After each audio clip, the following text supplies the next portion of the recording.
Welcome to this episode of Disrupt Education. We are in second shift. This is Levi Baer. Hey. Thanks for inviting me over, Peter. man. Thank you.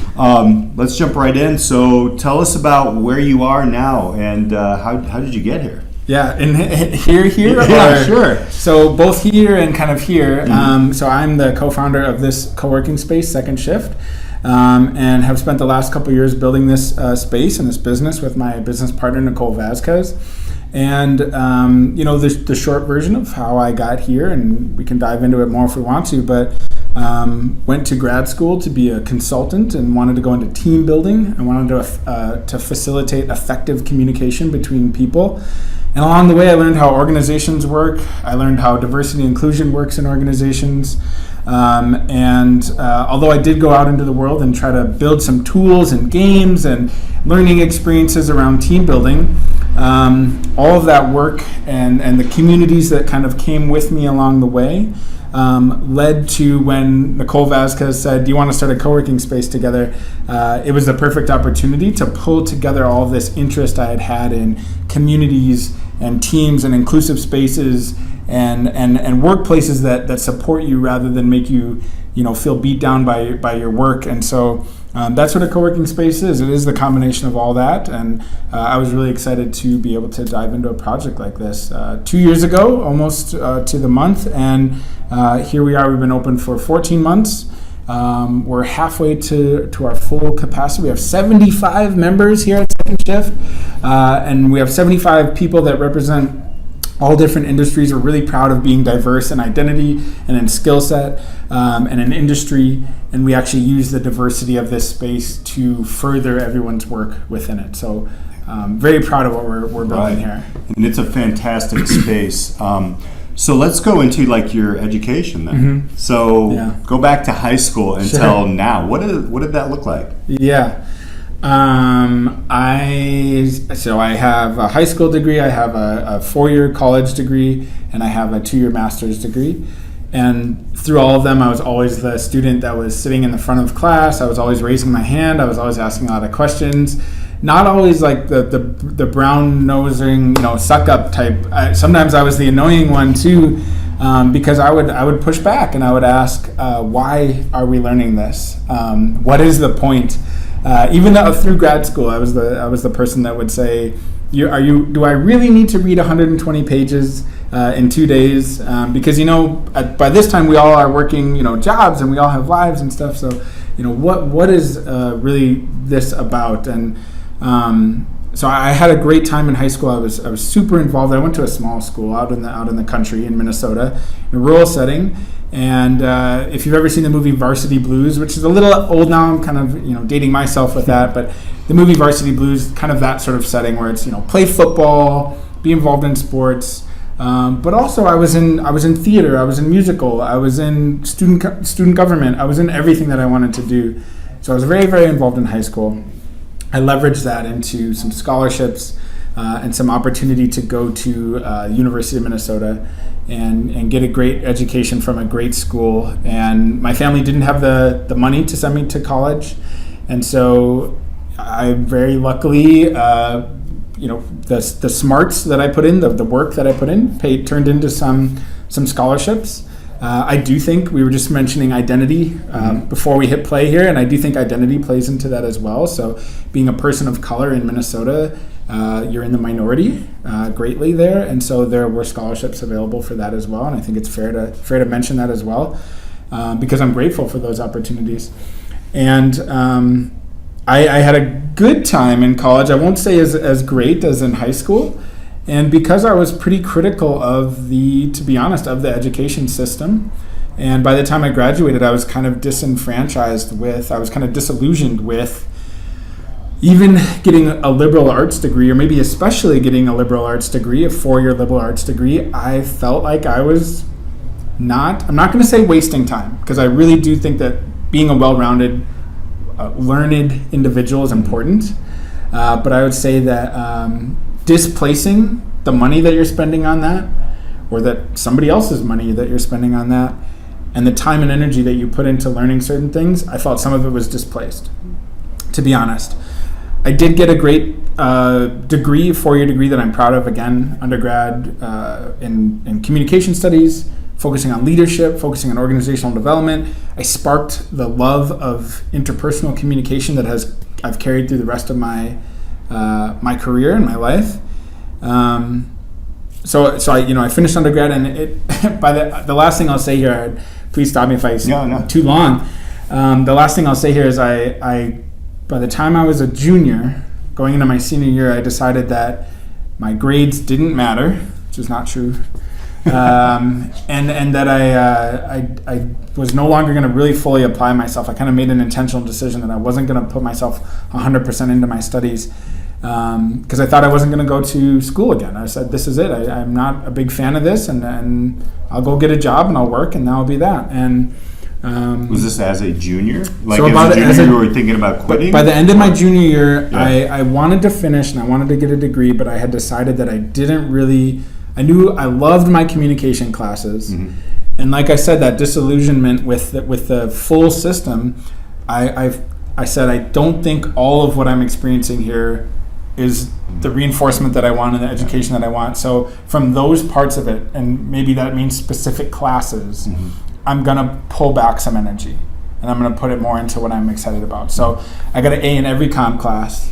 I got an A on every paper that I was writing about things I cared about. And finished school fine. I did okay, and went out into the world and tried to get some work done. I did graduate in 2007, and there were no jobs in 2007. We had a recession in the United States and across the world, and so another interesting thing that happened is I felt I had the privilege of feeling like a smart, engaged guy, and I graduated, and the world did not seem to think as highly of me as I thought of myself. And so there was a real wake-up call in 2007, 2008. Those of us graduating into the economy, we were applying for the same jobs that people that have 15, 20 years of experience. There just weren't any jobs available. And so it was a really interesting time. It was a really big reality check to say, what are you going to do with yourself? And you can't just coast along, and you can't just, no more handouts really at that point. And had to figure out what to do next, and it took me about 4 or 5 years to decide to go to grad school. Do you think that that's an interesting concept, because you don't really think about that, like in that time period and your peers in that time period? Do you think that actually is what pushed a lot of, I don't want to say your generation, but the people who came out of college in that time to do some pretty cool things? Absolutely. I think this is cool. Yeah. I think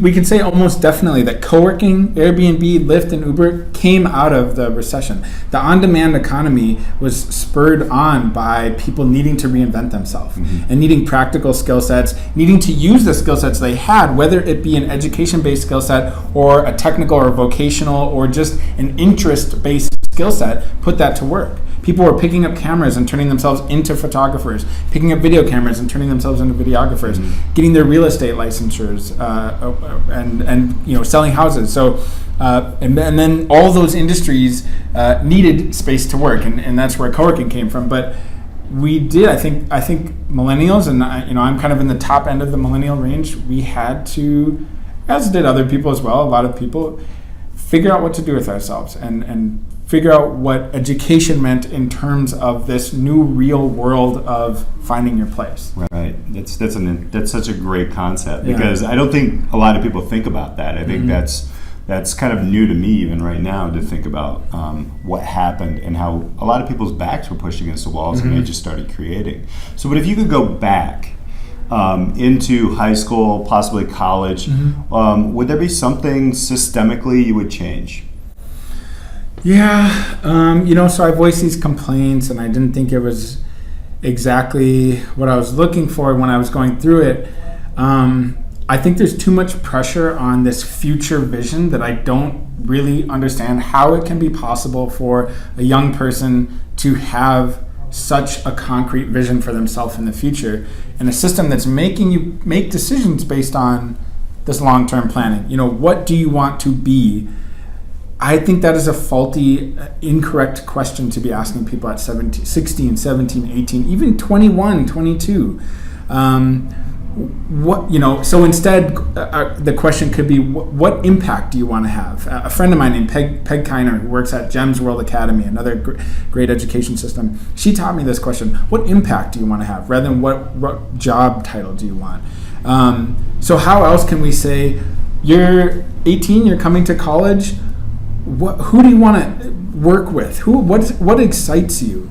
What kind of classes can we push your way that are exciting for your interests and where you see yourself going in the world? Because at 17 and 18, I don't know what all the options are. And maybe that education system could be like, oh, you're interested in animals and helping people and doing, X, Y, and Z, whatever the thing is. We're going to kind of filter that down and give you some pathways and some classes and some extracurricular activities, some internships, some externships, some volunteer opportunities that start to match up with that. Rather than, you want to be an accountant? Here's the 15 classes you have to take to be an accountant. You should be an accountant if you want to be an accountant, but I just don't think we know that yet for sure.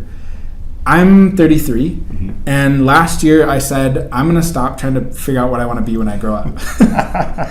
because I think it's more about trying to find what excites you and what can you do in the world with what excites you. Right.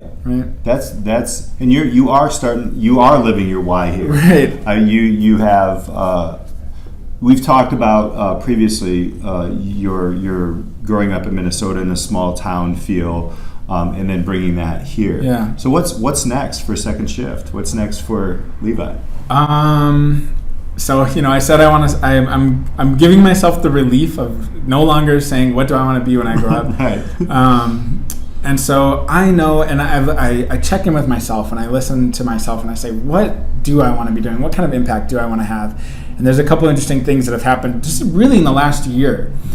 One is I realized that I know that I'm good at bringing people together around a new idea and creating sort of a community energy and a community effort around new ideas.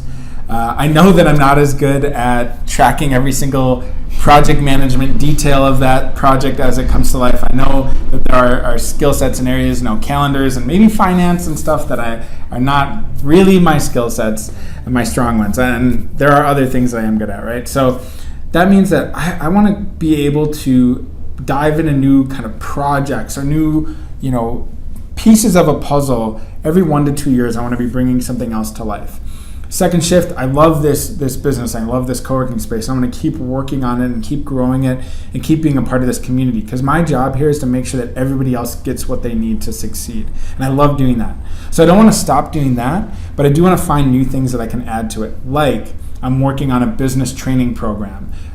You could call it an incubator, but I want it to be much more approachable than any sort of like incubator or startup institute or things like that. I'm not trying to name specific ones. I'm just saying I want this to be very approachable for people in the community. So I'm really excited about this project.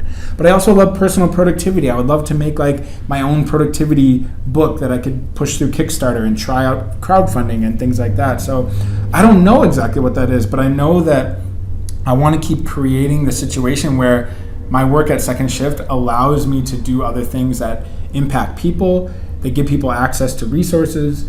They give people access to tools and the ability to advance their own projects and ideas. Well, I can't wait to see what you do next, man. It's so glad. Thank you so much. Thank you. Thanks for stopping inviting me in. Second Shift. We'll have all the stuff down below. Guys, this is a true disruptor. Watch what Levi does next, and you guys keep disrupting yourself. We'll see you next time.